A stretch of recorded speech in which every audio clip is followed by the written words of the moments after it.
Hi guys! For today's vlog, magluluto tayo ng sipo egg. As you can see, nagpapakulo na ako ng ating quail egg. At habang pinapakuluan pa natin yung itlog, babalatan na muna natin itong hipon. Tatanggalin lang natin yung ulo guys, tsaka lang natin balatan.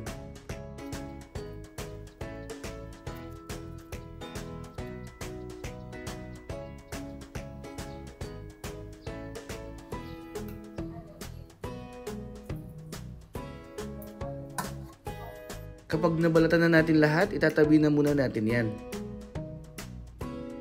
Ngayon naman, umpisa na nating magluto. Maglalagay lang tayo ng konting mantika sa ating wok para hindi madaling masunog yung ating butter. Ilagay na natin itong halos isang buong butter. Then, i-fry lang muna natin yung binalatan nating shrimp kanina. 3/4 kilograms nga pala yan, no? Fry lang natin yan guys ng mga 3 to 5 minutes or hanggang sa mag-color orange siya. After 3 minutes, hanguin na natin lahat yan.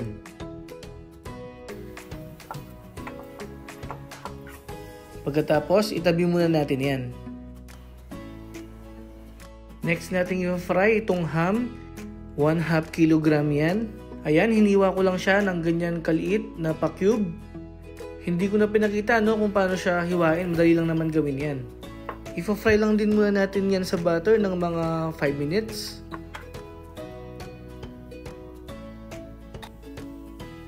After 5 minutes, hanguin muna natin lahat din ito.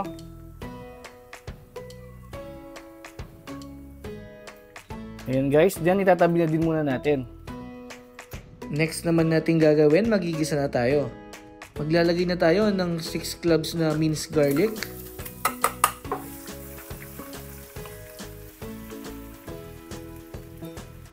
At kapag naamoy mo na yung bawang at medyo light brown na yan, maglalagay na tayo ng isang malaking sibuyas.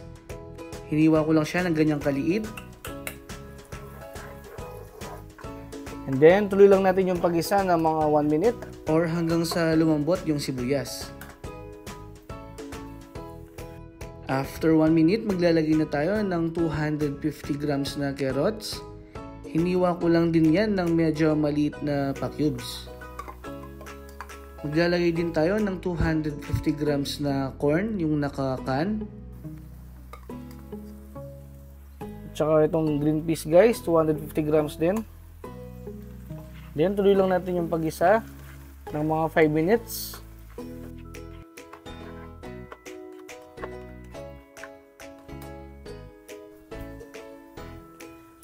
After 5 minutes, timplahan natin siya ng paminta. At saka isang shrimp cube. And then guys, haluin lang natin hanggang sa matunaw yung ating shrimp cube.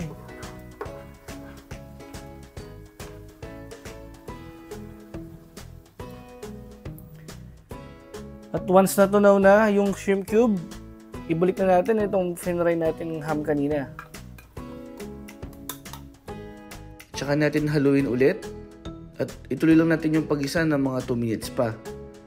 Kung mapapansin nyo guys, mas marami yung ham na nilagay natin. Mas masarap kasi sa sipo egg yung mas maraming ham. After 2 minutes, maglalagay na tayo ng all-purpose cream.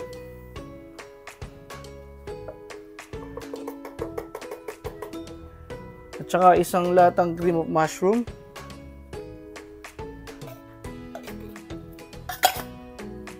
Then, haluin lang ulit natin.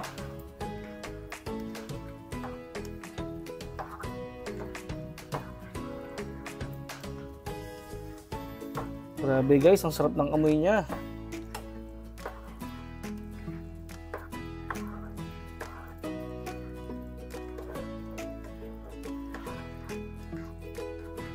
Mag-add pa tayo ng konting tubig.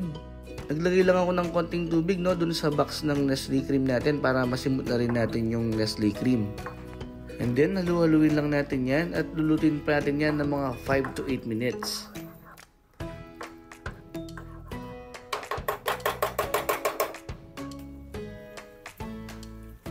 After 8 minutes, yan guys, malapit nang maluto yan. Grabe guys, oh, napaka-creamy. Ang sarap niyan. Ngayon naman, titikman na natin siya para maitama na natin yung lasa.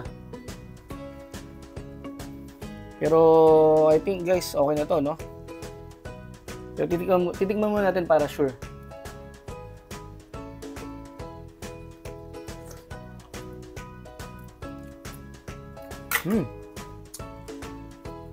Sakto na yung lasa, hindi natin kailangan maglagay ng pampaalat.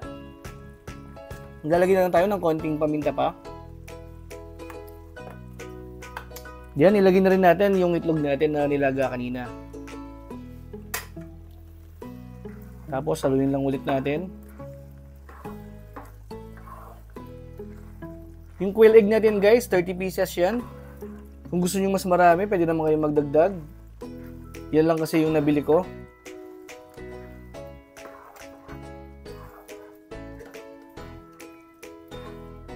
Yan. Then, ilagay na rin natin yung sinray nating shrimp kanina. Ito naman, 3/4 kilograms yan. Ayan guys, okay na yan. Lutuin pa natin to ng mga 2 minutes at pwede na itong iserve. Kung umabot ka sa part ng video na to, maraming salamat sa iyong panonood. At kung hindi ka pa nakasubscribe, mag-subscribe ka na rin. Pakiclick mo na rin yung notification bell para ma-update ka sa mga susunod pa nating video. Okay guys, hanggang sa muli. Bye! Grabe, sarap niyan guys.